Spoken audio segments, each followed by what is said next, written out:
নমস্কাৰ মৰমৰ ষ্টুডেণ্টছ সকল সকলোকে স্বাগতম জনাইছো আসাম ষ্টাডি ইনফো ইউটিউব চেনেললৈ তো মৰমৰ ষ্টুডেণ্টছ সকল আজি লৈ আহিছো ক্লাছ 11 অৰ্থাৎ এইচএছ ফাৰ্ষ্ট ইয়াৰৰ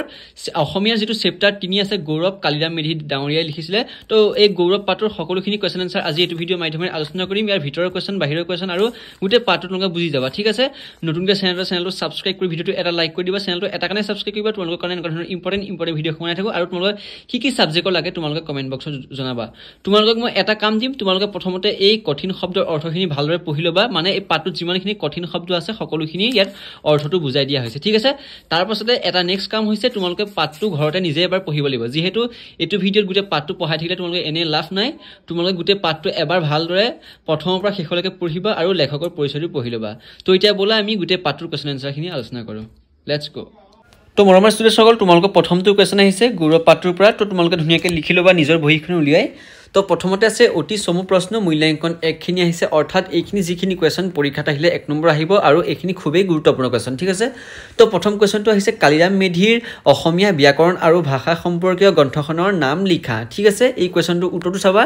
তো উত্তৰটো হৈছে কালিৰাম মেধিৰ অসমীয়া ব্যাকৰণ আৰু ভাষা সম্পৰ্কীয় গ্ৰন্থখনৰ নাম হৈছে কি অসমীয়া ব্যাকৰণ আৰু ভাষা তত্ত্ব অসমীয়া ব্যাকৰণ আৰু ভাষা তত্ত্বটো ইয়াৰ উত্তৰটো ঠিক আছে 2 নম্বৰ কোৱেশ্চনটো মই আহিছো মই আৰু 1 নম্বৰ যেটা কোৱেশ্চন এইটা তোমালোকৰ এবাৰ কৰি দিলেই হ'ল যেহেতু এইটা বুজা কোৱেশ্চন নহয় এইটা তোমালোকে ভালদৰে মনত ৰখা কোৱেশ্চন 2 নম্বৰ কোৱেশ্চনটো আহিলে ডিভাইন কমেডি কাৰ ৰচনা তো উত্তৰটো হৈছে ডিভাইন কমেডি হৈছে দান্তেৰ ৰচনা এটো ভালকৈ তোমালোকে এইটা কোৱেশ্চন মনত ৰাখিবা এইটা 1 নম্বৰ কোৱেশ্চন হে কাৰণে এটা পইণ্টে ডাইৰেক্ট আছে তো তোমালোকে ডাইৰেক্ট এটা পইণ্টটো মনত ৰাখিব লাগিব 3 নম্বৰ কোৱেশ্চনটো আহিলে নেপোলিয়ন বুনাপাৰ্ট কোন দেশৰ বীৰ আছিল তো উত্তৰটো হৈছে নেপোলিয়ন বুনাপাৰ্ট ফ্ৰান্সৰ বীৰ আছিল তো ফ্ৰান্সৰ বীৰ আছিল 4 নম্বৰ কোৱেশ্চনটো আহিলে যে মৈথিলি আৰু বঙালীয়ে কোন গৰাকী পণ্ডিতক লৈ টনাটনি কৰে তো উত্তৰটো হৈছে মৈথিলি আৰু বঙালীয়ে বিদ্যাপতি পণ্ডিতক লৈ টনাটনি কৰে বিদ্যাপতি পণ্ডিতক লৈ ঠিক আছে তোমালোকে যদি ভালদৰে পাঠটো পঢ়িছা তেনেহলে তোমালোকে ডাইৰেক্ট কোৱেশ্চনটো মুখতে থাকিব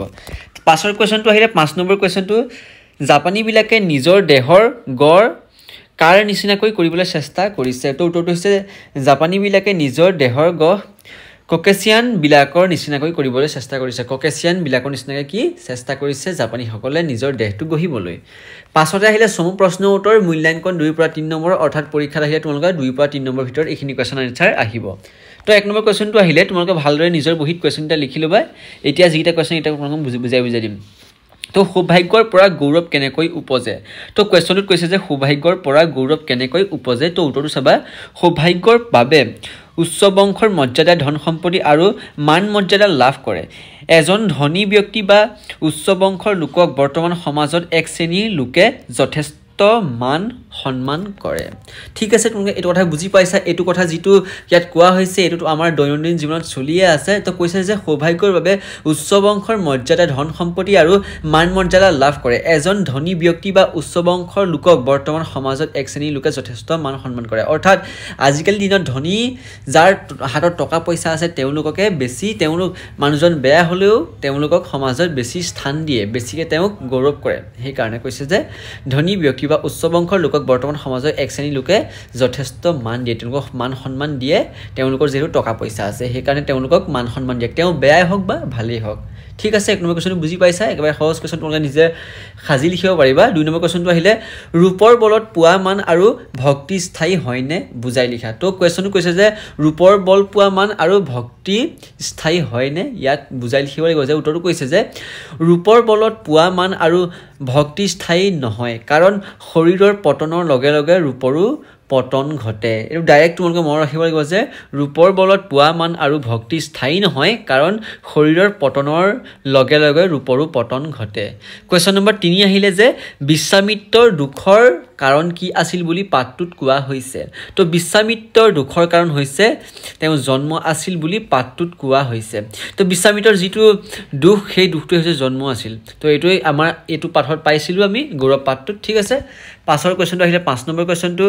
দেশ জয় কৰা বীৰসকলে প্ৰকৃততে দেশ ৰাখিব পাৰেনে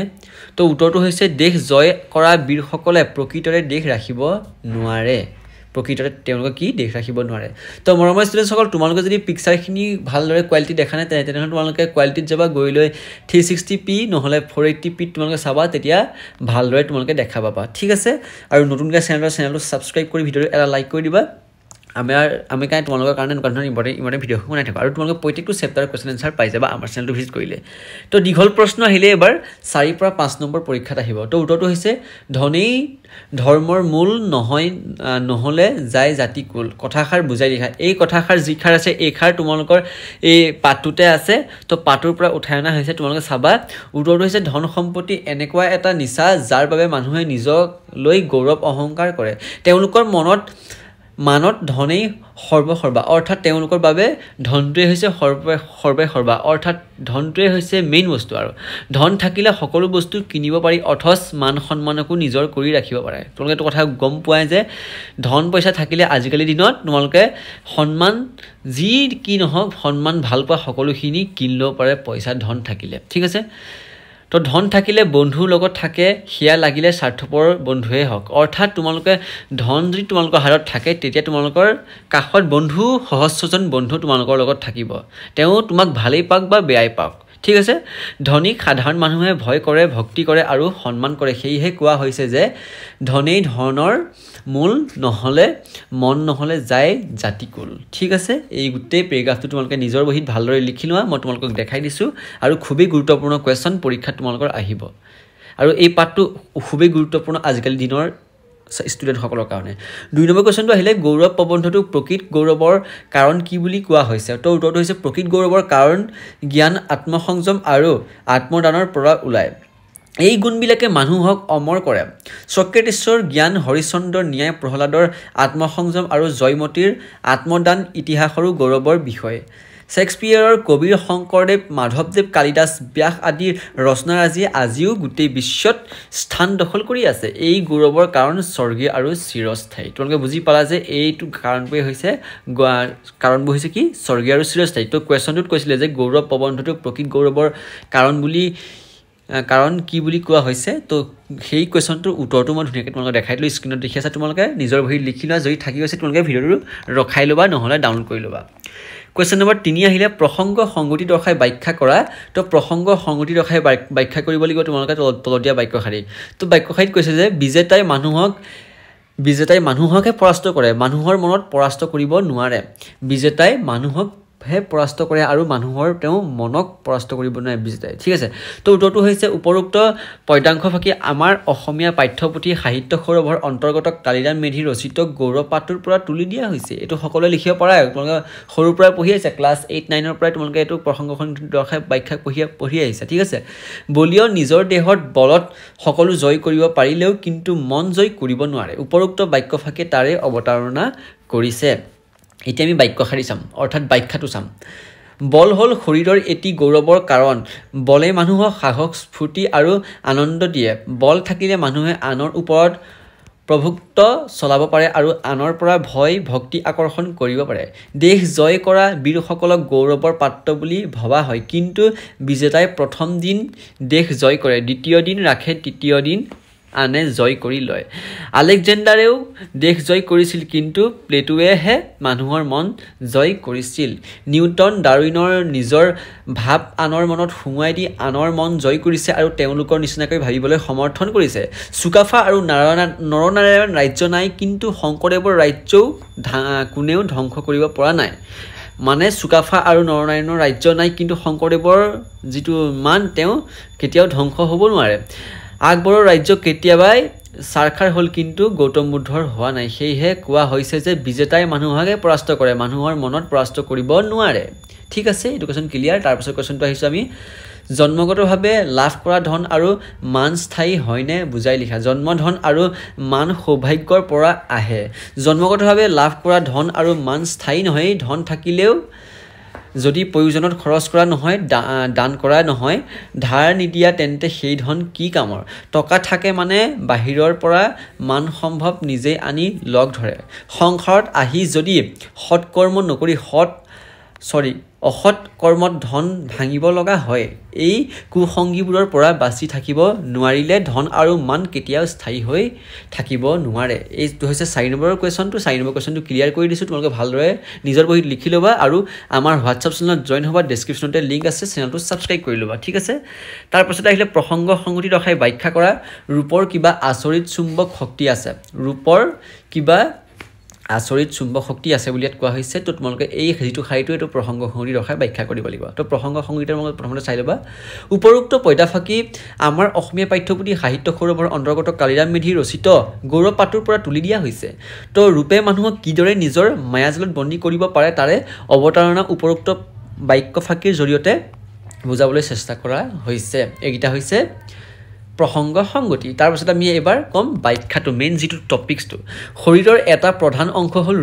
ৰূপৰ সহায়তো মানুহে জগত জিনিব পাৰে মহাদেৱৰ নিচিনা প্ৰধান যোগীকো ভগৱানৰ বিশ্ব বিমোহন ৰূপে বলিয়া কৰিছিল ৰাম ৰাৱণৰ যুদ্ধৰ কাৰণো সীতাৰ ৰূপ লাৱণ্য গ্ৰীক ট্ৰজান যুদ্ধৰ কাৰণ ৰূপ ডান্তে ডিভাইন কমেডি ৰূপৰ পৰাই ওলাইছে হিৰোৰ লাৱণ্যৰ প্ৰভাৱত লিয়েণ্ডাৰে